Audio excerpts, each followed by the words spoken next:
Cara berpikir sejarah.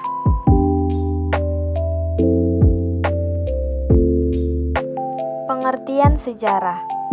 Sejarah berasal dari bahasa Arab, yaitu pohon, merujuk pada silsilah, terutama silsilah raja atau dinasti pada masa lalu. Pengertian sejarah dari para ahli. Yang pertama, Herodotus. Menurutnya, sejarah bukan berkembang dan bergerak lurus ke depan dengan tujuan pasti, melainkan melingkar, yang tinggi rendahnya disebabkan oleh keadaan manusia. Yang kedua, menurut Ibnu Khaldun, sejarah adalah catatan tentang manusia dan peradabannya dengan seluruh proses perubahan secara nyata dengan segala sebab akibatnya. Yang ketiga, menurut Sartono Kartodirjo, sejarah dibatasi oleh dua hal, sejarah dalam arti objektif dan subjektif. Secara objektif, menunjuk pada peristiwa atau kejadian itu sendiri. Secara subjektif, sejarah yang telah ditulis sejarawan. Yang keempat, menurut Muhammad Yamin, sejarah itu adalah ilmu pengetahuan yang disusun atas hasil penyelidikan dari berbagai peristiwa yang dapat dibuktikan kebenarannya. Dari beberapa pandangan para ahli, jadi kita dapat simpulkan bahwa sejarah adalah ilmu pengetahuan yang mempelajari berbagai peristiwa atau kejadian yang terjadi dalam kehidupan manusia pada masa lalu. Selanjutnya, konsep manusia, ruang, dan waktu dalam sejarah. 3 unsur penting sejarah dalam peristiwa proklamasi kemerdekaan RI. Yang pertama, itu manusia. Manusianya itu Soekarno dan Hatta. Yang kedua, ruang. Ruangnya yaitu Jalan Pegangsaan Timur nomor 56 Jakarta. Dan sedangkan yang ketiga, waktu.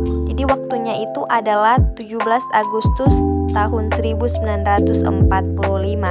Itu adalah salah satu contoh konsep manusia, ruang, dan waktu dalam sejarah. Selanjutnya, cara berpikir kronologis dalam mempelajari sejarah. Kata kronologi berasal dari bahasa Yunani, yaitu kronos, yaitu waktu, dan logos, yaitu uraian atau ilmu. Kronologi yaitu ilmu tentang waktu yang membantu menyusun peristiwa sejarah sesuai dengan urutannya. Kronologi agar terhindar dari anakronisme. Anakronisme adalah keracunan waktu antara satu peristiwa sejarah yang satu dan peristiwa sejarah yang lain. Contoh dari cara berpikir kronologis dalam mempelajari sejarah. Ini ada tabel yang menunjukkan peristiwa sejarah dimulai dari kiri 6 Agustus tahun 1945, kota Hiroshima dibom atom oleh sekutu. Tanggal 9 Agustus tahun 1945, kota Nagasaki dibom atom oleh sekutu. Selanjutnya 14 Agustus tahun 1945, Jepang menyerah kepada sekutu. Tanggal 16 Agustus tahun 1945, terjadi peristiwa Rengas Dengklok. Selanjutnya, tanggal 17 Agustus tahun 1945, Proklamasi Kemerdekaan RI atau Hari Kemerdekaan Indonesia. Lanjut, cara berpikir diakronik dalam mempelajari sejarah. Diakronik berasal dari bahasa Yunani, yaitu dia, yaitu melintas atau melampaui, dan kronos artinya waktu. Diakronik adalah sesuatu yang dapat melintas, melalui, atau melampaui dalam batasan waktu. Diakronik mengajarkan kepada kita untuk lebih teliti dalam mengamati peristiwa sejarah. Dalam pembatasan waktu, sejarah mengenal Periodisasi yakni pengklasifikasian peristiwa-peristiwa sejarah dalam tahap-tahap pembabakan waktu. Contoh cara berpikir diakronik dalam mempelajari sejarah. Periodisasi sejarah Indonesia. Masa prasejarah dimulai ketika manusia purba bermigrasi ke Nusantara sampai ketika Nusantara mulai mengenal tulisan, kira-kira tahun 400 Masehi.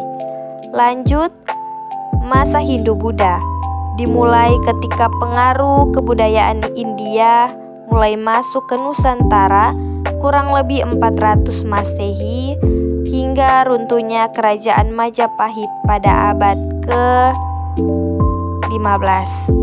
Lalu masa Islam dimulai abad ke-13 atau meski Islam sudah masuk abad 8 sampai ketika bangsa Eropa berdatangan ke Nusantara pada abad ke-16.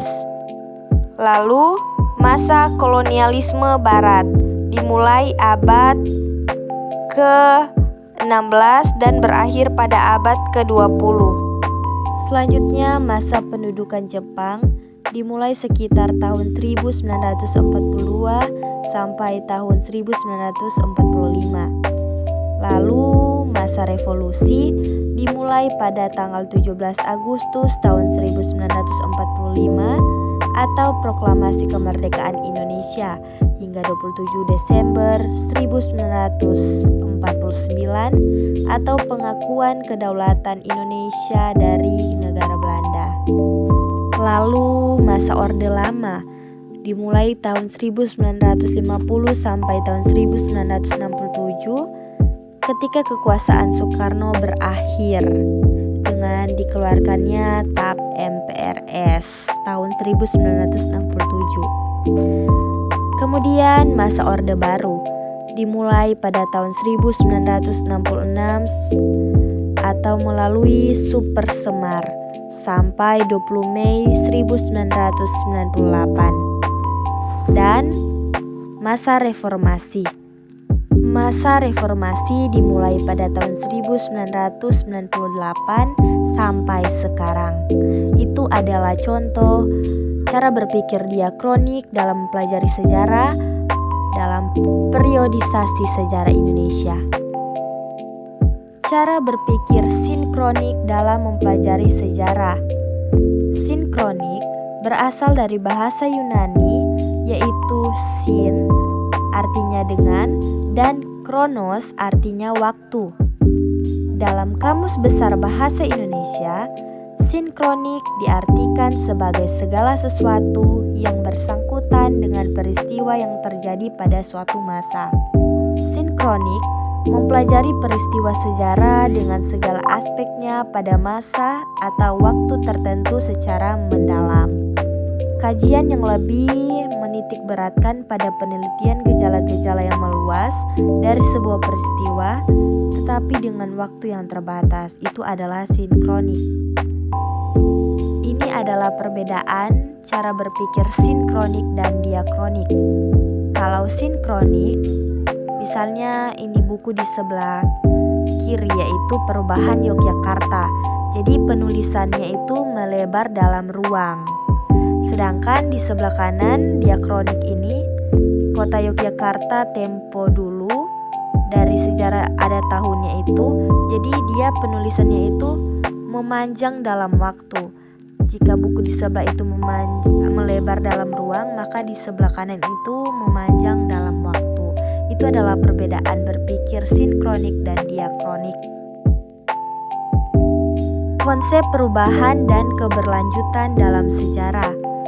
Perubahan yaitu kejadian atau peristiwa yang membuat perbedaan dan berlangsung secara zigzag.